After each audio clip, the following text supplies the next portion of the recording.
नमस्कार, मैं राकेश चौधरी।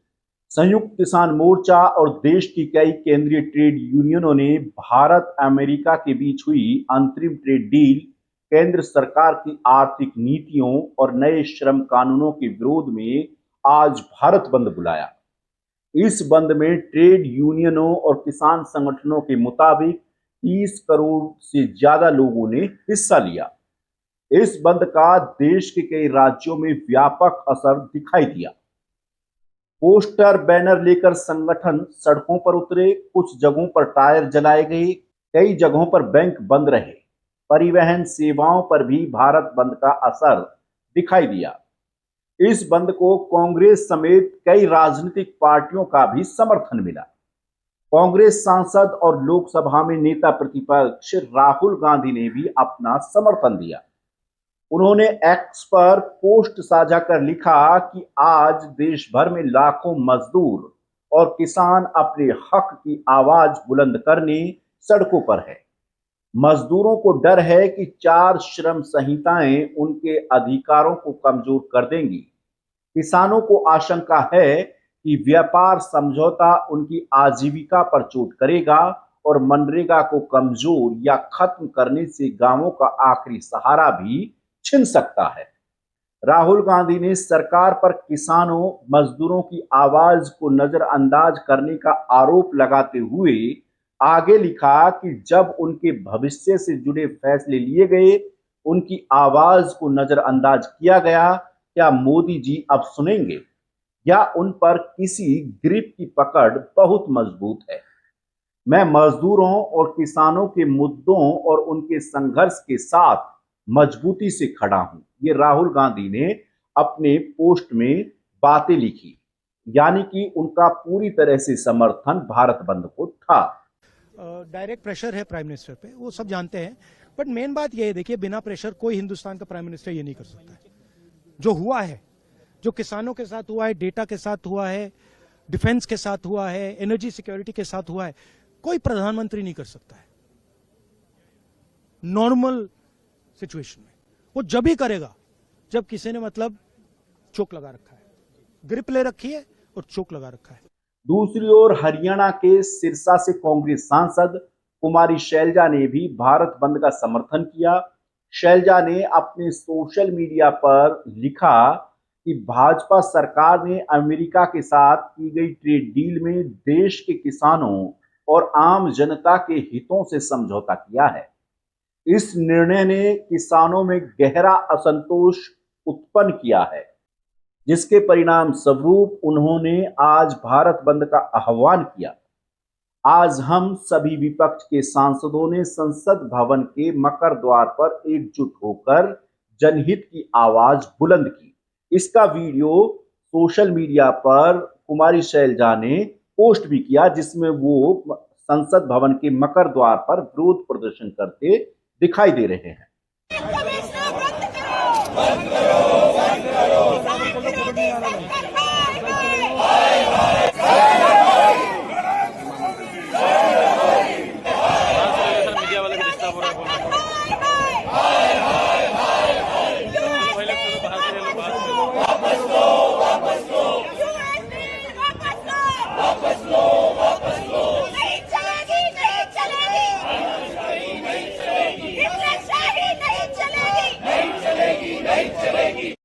दूसरी ओर आम आदमी पार्टी ने भी भारत बंद का समर्थन किया।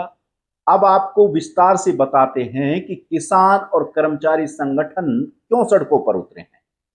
किसान संगठन मुख्य रूप से भारत अमेरिका ट्रेड डील, बिजली विधेयक 2025 और बीज विधेयक 2025 को लेकर सड़क पर हैं। संयुक्त किसान मोर्चा ने प्रधानमंत्री नरेंद्र मोदी और अमेरिकी राष्ट्रपति डोनाल्ड ट्रंप के बीच हुए हालिया व्यापार समझौते को आर्थिक उपनिवेशवाद का ब्लूप्रिंट करार दिया है। उनका आरोप है कि इस समझौते के दबाव में केंद्र सरकार ने धान पर दिए जाने वाले बोनस को वापस लेने और सार्वजनिक वितरण प्रणाली को कमजोर करने का मन बनाया है।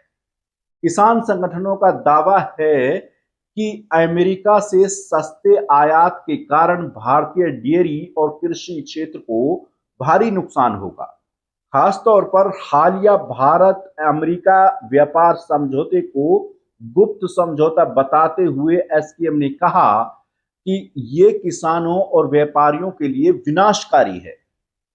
इसलिए किसान संगठनों ने प्रदर्शन के दौरान मुक्त व्यापार समझौते की प्रतियां विरोध स्वरूप जलाई गईं। तो ये जो समझौता जो डील हुई है अमेरिका से, ये मौन आहुति वाला समझौता है और बाद में स्वाह होगा इसमें किसान बर्बाद होगा। किसान ये सब यहाँ पे खेती बाड़ी सब बर्बाद होगी, क्योंकि बाहर तो 72% तक सब्सिडी उन किसानों को मिलती है। हमारे किसानों को तो 4% सब्सिडी, वो भी फर्टिलाइजर पे है। किसान संगठनों का सबसे बड़ा विरोध बिजली विधेयक 2025 और बीज विधेयक 2025 को लेकर है। एसकेएम का आरोप है कि नया बिजली कानून किसानों और घरेलू उपभोक्ताओं के लिए बिजली की दरें बढ़ा देगा और स्मार्ट मीटर थोपेगा। वहीं नए बीज को लेकर डर है कि इससे बहुराष्ट्रीय कंपनियों का दबदबा बढ़ेगा और बीजों की कालाबाजारी शुरू हो जाएगी। किसान मांग कर रहे हैं कि स्मार्ट मीटर बंद किए जाएं और सभी को 300 यूनिट मुफ्त बिजली दी जाए, जैसा कि बीजेपी ने अपने चुनावी वादों में किया था। बता दें कि जब चुनाव थे कई राज्यों में, तो राजनीतिक पार्टियां अक्सर ये घोषणा करती रही कि सत्ता में आने के बाद 300 यूनिट तक बिजली और घरेलू उपभोक्ताओं को और किसानों को मुफ्त मिलेगी।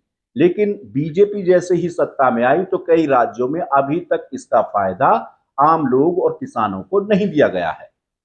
बीज विधेयक 2025 को लेकर एसकेएम का आरोप है कि यह बहुराष्ट्रीय कंपनियों के बीजों के मुफ्त आयात की अनुमति देगा, कीमतें मनमाने ढंग से तय करने की छूट देगा और बीजों की कालाबाजारी को बढ़ावा देगा।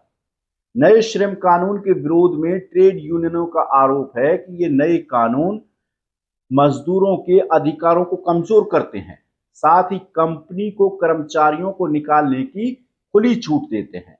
इसलिए ट्रेड यूनियनों की मांग है कि इस कानून को वापस लिया जाए। बहरहाल अब देखना होगा कि भारत बंद से सबक लेकर मोदी सरकार किसान और ट्रेड यूनियनों की मांगों को मानती है या नहीं। लेकिन इतना जरूर है कि कर्मचारी और किसान संगठनों ने एकजुट होकर मोदी सरकार को अल्टीमेटम जरूर दे दिया है कि या तो उनकी मांगें मानी जाएं, नहीं तो भविष्य में बड़ा आंदोलन एकजुट होकर ट्रेड यूनियन और किसान यूनियन खड़ा कर सकती हैं। ऐसे में आप इस खबर को लेकर के क्या सोचते हैं, हमें कमेंट में बताएं और हमारे चैनल को सब्सक्राइब करें। नमस्कार।